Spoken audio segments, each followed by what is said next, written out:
ముఖ్యంగా గమనించాలి, మొన్నటి వరకు ఆస్ట్రేలియాలో గో బ్యాక్ ఇండియన్స్ అని చెప్పి నినాదం తీసుకున్నారు.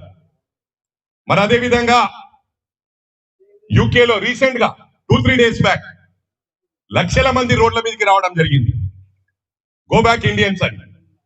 నేను 89 నుంచి 95 వరకు I was in United States లో ఉన్నాను.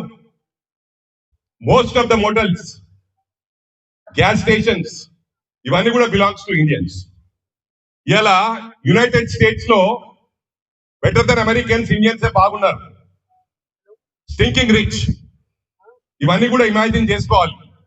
అక్కడ మనం రోల్స్ రాయిస్ కారులో సూటు బూటు వేసుకొని పోతా ఉంటే, ఎందుకంటే నేను ఇప్పుడు కూడా యుఎస్కి వెళ్ళినప్పుడు most of the black people Americans వాళ్ళు can I owe a dollar అని అడుగుతా ఉంటారు.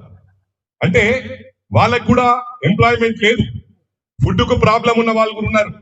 వాళ్ళు ఒకటి జస్ట్ ప్లే కార్డ్ పట్టుకొని నిలబడతారు. I don't need money, I don't need dollars, I work for food అని. ఇదే మెసేజ్ అక్కడ పోయి ఉంటే రేపు చాలా ఘోరంగా ఉంటుంది పరిస్థితి.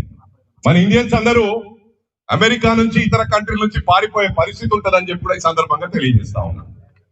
మనము ఎందుకంటే నేను చిన్నప్పుడు స్కూల్లో I'm from Valerian grammar school Bolarum.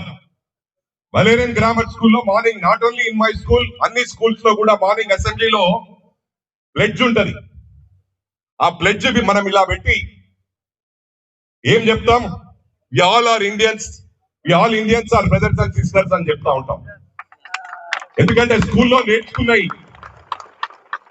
మనము ఇవన్నీ కూడా గమనించాలి. ఒక స్కూల్లో